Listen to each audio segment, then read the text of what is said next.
राष्ट्रीय महामार्ग पर है वो जितने आप बताएंगे उतना मैं करने के लिए तैयार हूं, पर जो काम राज्य मार्ग पर है उस पर मैं खर्चा नहीं करता। आदरणीय मुख्यमंत्री हेमंत सोरेन जी आज यहाँ आने वाले थे, और आज उनके पिताजी उनकी स्वास्थ्य ठीक नहीं है और इसलिए वो दिल्ली में है, और इसलिए उन्होंने मुझे कहा कि मुझे क्षमा करिए मैं आ नहीं सकता, पर मैं शिबू सोरेन जी के अच्छे स्वास्थ्य की भगवान से प्रार्थना करता हूँ।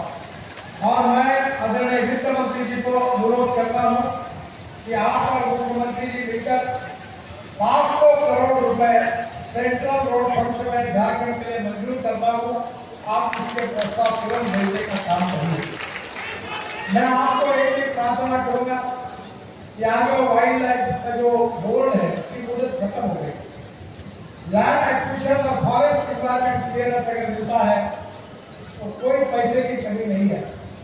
मैं आपको विश्वास दिलाना चाहता हूं, आप जितना कहेंगे उतना पैसा देने के लिए मैं तैयार हूं। मैं ऐसा मंत्री हूं कि मेरे पास जैसे द्रौपदी के पास थाली थी वैसे थाली मेरे पास है, और मैं ये खुले रूप से कहता हूं कि मेरे पास पैसे की कोई कमी नहीं है। और मैं 11 साल से मंत्री हूं, और जो घोषणा मैंने की एक भी पत्रकार एक घोषणा मैंने पूरी नहीं की, ये मुझे पूछ नहीं सकता, क्योंकि मैं जो कहूंगा वो करूंगा, और जो करूंगा वही मैं करूंगा। मुझे बहुत खुशी है कि हम 2 लाख करोड़ रुपए के काम झारखंड में करना चाहते हैं। पहले एनएच की लंबाई 2,06,000 किलोमीटर थी, अब 4,470 किलोमीटर हुई। करीब 40,000 करोड़ के प्रोजेक्ट पूरे हुए हैं, करीब 65-70,000 करोड़ के प्रोजेक्ट ऑनलाइन में पाइपलाइन में है, और करीब 75,000 के प्रोजेक्ट अपकमिंग है। मैं विश्वास दिलाता हूं कि ये झारखंड के विकास में हमारी तरफ से, हमारी सरकार की तरफ से कोई कमी नहीं है।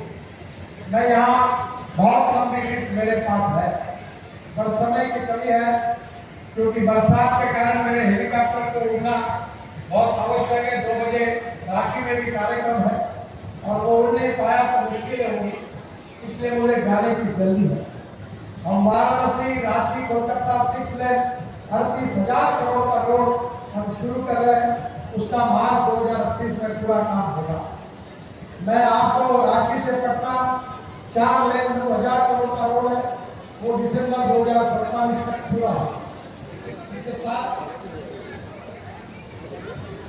रांची वाराणसी 4 लेन इकोनॉमिक कॉरिडोर ये 13,000 करोड़ का है, ये जनवरी 2028 में पूरा होगा।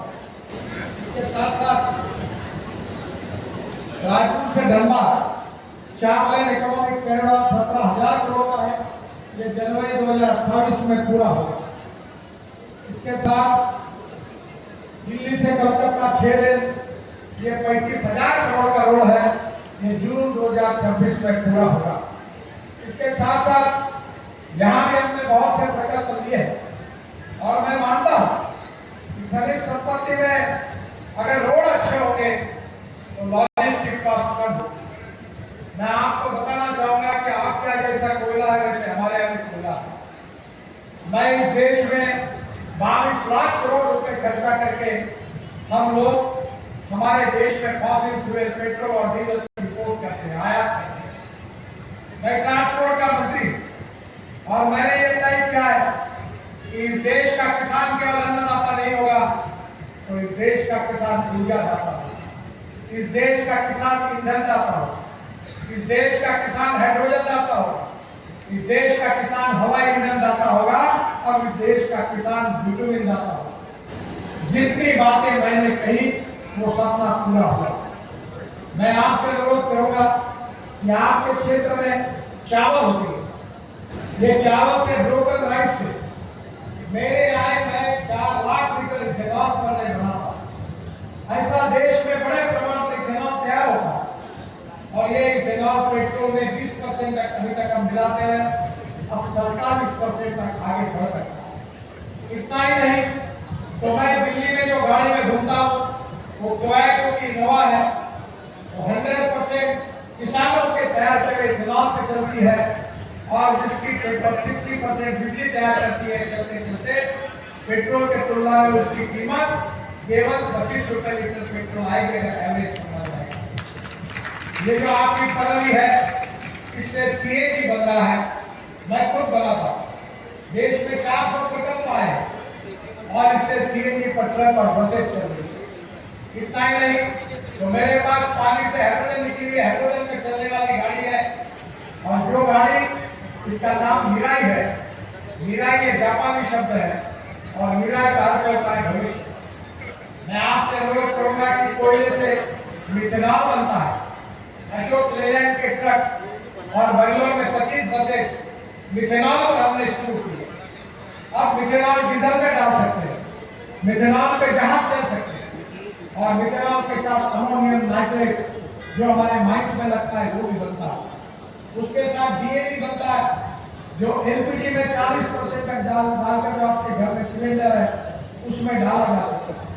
अगर ये सब उद्योग यहाँ आएंगे तो यहाँ के युवाओं को रोजगार मिलेगा। सुखी समृद्ध संपन्न झारखंड बनना चाहिए। आपके यहाँ मदर डेयरी काम कर रही है, मैंने मदर डेयरी को मेरे क्षेत्र में लेके गया और आपको ताजुब होगा, मैं आपसे अनुरोध करूंगा कि आपके यहाँ भी मदर डेयरी अच्छा काम कर रहा है। अभी आपको पता होगा कि हमारी 2 लीटर गाय जो है वो 2 लीटर दूध देने वाले उस पर नहीं चलेगा। हमारे यहाँ से गिर जात की गाय गुजरात में गई थी, गुजरात की गाय ब्राजील में गई थी। अभी मैं ब्राजील गया था, वो गाय 60 लीटर दूध दी थी और उस गाय से जो दूध सांड तैयार हुआ उसका सीमेंट यूज करके 2 लीटर वाले अपने देशी गाय को अगर देते हैं तो 20 लीटर की गोली तैयार होती है। बहनों और भाइयों, अब टेक्नोलॉजी बदल गई, हमारे यहाँ ये शुरू हो गया। अब बेटी बचाओ अभियान की जरूरत नहीं है, 100% गोली होगी, बोरा नहीं होगा और हर गाय अगर 30 और 40 लीटर दूध देने वाली होगी तो यहाँ का किसान आत्महत्या क्यों करे? यहाँ का किसान गरीब क्यों रहे? जल, जमीन, जंगल और जानवर पर आधारित जो हमारी इकोनॉमी है उसमें नॉलेज बहुत इम्पोर्टेंट है। मैं बहुत बार सबको कहता हूँ कि हमारे देश का भविष्य ज्ञान के साथ जुड़ा। Innovation, entrepreneurship, science, technology, research, skill और सक्सेसफुल प्रैक्टिसेस, इसको हम नॉलेज कहते हैं और conversion of knowledge into wealth, ज्ञान का रूपांतर संपत्ति में करना, यही हमारी विजन। आदरणीय वित्त मंत्री जी ने जो बात कही वो सही है। चुनाव के समय तक राजनीति होनी चाहिए और चुनाव समाप्त